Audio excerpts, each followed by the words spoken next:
Okay, if you're a local business owner, you know exactly which button I'm talking about. That giant blue boost post button that Facebook puts on everything. So what's the deal? Is it a smart way to get customers or is it just a money trap? It's something a lot of people get stuck on. So today, we're going to break down a really clear, actionable system that makes that button actually work for you and get you real local leads. Let's dive in. So right off the bat, here's the big problem. On one side, you've got Facebook, and they are practically begging you to hit that button. I mean, it's big, it's blue, it promises you the world. But then on the other side, you've got all the marketing experts who are just screaming, "Don't do it! It's a total waste of money! You gotta use the super complicated ads manager." It's pretty confusing, right? And this right here really gets to the heart of it. Facebook's way looks super simple. The expert's way looks incredibly complex. So it feels like you have to choose between something that's easy but maybe doesn't work and something that's powerful but, completely overwhelming. But what if there's a third way? A method that lets you use that simple blue button, but to do it smartly, to get real results. Well, that's exactly what we're going to unpack.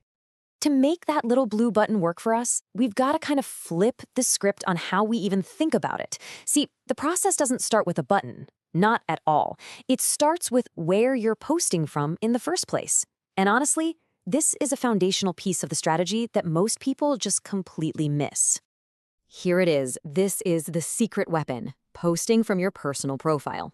Now, Facebook just recently brought back the ability to boost posts right from your personal profile, as long as you've switched it over to professional mode.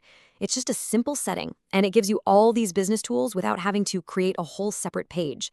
This is a total game changer because it lets you tap into your existing reputation and your network, all the people in your town who already know you, like you, and trust you. In this quote right here, it just says it all. I mean, think about it. If you're a plumber in Pennsylvania, you're already known in your community. You've got friends, you've got family, you've got past clients, all connected to your personal profile. So why on earth would you spend money trying to build a business page from zero when you have this powerful, pre-built audience just sitting there ready to go? The main takeaway is this: start where you're already strong. Okay, so we're going to post from your personal profile. Great. But what do you post? Before you spend even a single dollar, you have to get the content right. And spoiler alert, it's not about being all polished and perfect. Nope, it's about being real. Your video has to look and feel authentic. Just pull out your cell phone, hit record, and tell a simple story. Hey guys, I'm Joe, and we're out here in Dallas today fixing a water heater. That's it. No fancy intros, no captions, no big production value. Just you doing your thing in your city. People connect with what's real, not with some slick commercial. All right, so you've got your raw, authentic video. Now it's time to test it. But we're not just going to throw $100 at it and cross our fingers. We're going to use a really disciplined, low-risk method, and it's called the $1 test.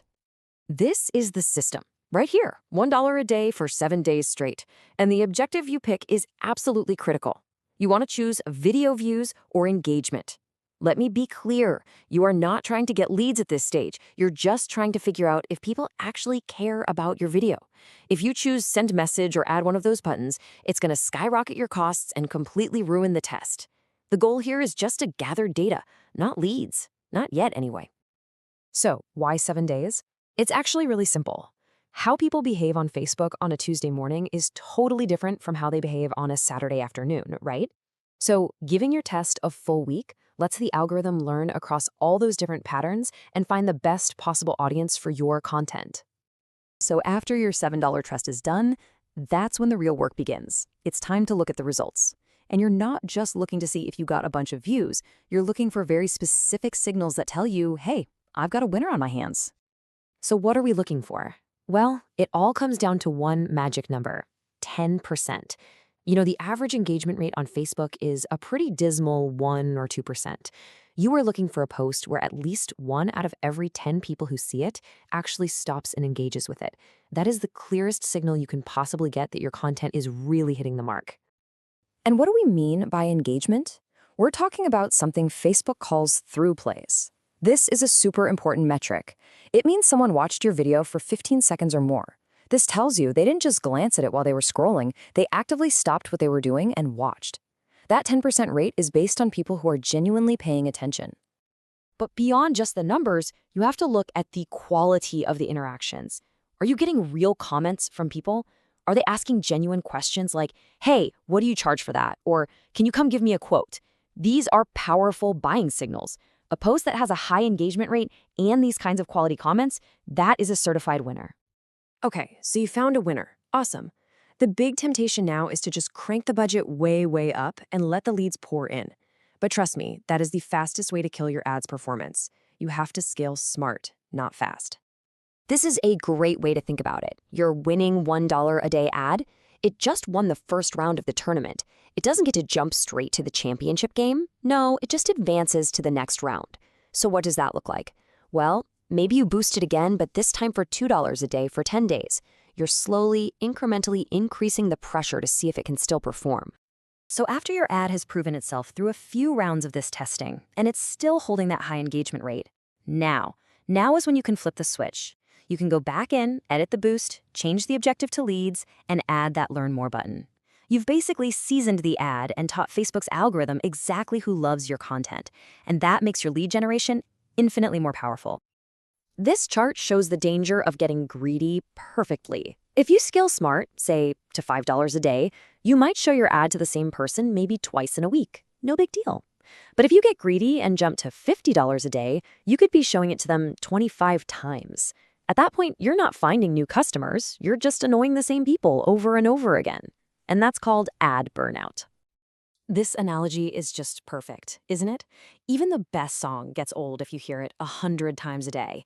And the exact same thing is true for your ad. The goal isn't to blast your audience into submission, it's to consistently and gently stay in front of them. So don't get greedy. Keep that frequency low and your ad can run effectively for months, maybe even years. So what's the whole point of all this testing and smart scaling? What's the end goal? It's not about finding one single magic ad that solves all your problems. It's about building a reliable, long-term system, an evergreen machine that just works for your business.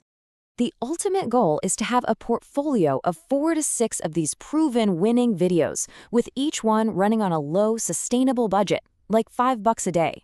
These become your evergreen assets. They're your greatest hits that are constantly working in the background, day in and day out, to bring in leads for your business. And how do you manage all this? With a super simple weekly habit called MAA. That stands for Metrics, Analysis, and Action. Every single week, you just check your metrics, you analyze what's working and what's not, and then you take action. You scale up the winners and you turn off the losers. It's a simple little loop that keeps your lead machine perfectly tuned. And this is why this whole thing matters so much. When you follow this process, you stop just randomly posting and hoping for results. You get off the content treadmill. You're not just making content anymore, you're building a system, a real asset that predictably and reliably grows your business. You now have the complete blueprint, from crafting the right video to testing it, scaling it, and managing it for the long haul. The only thing left to do is, well, to start. So the real question is, what's the first authentic story your business is going to tell?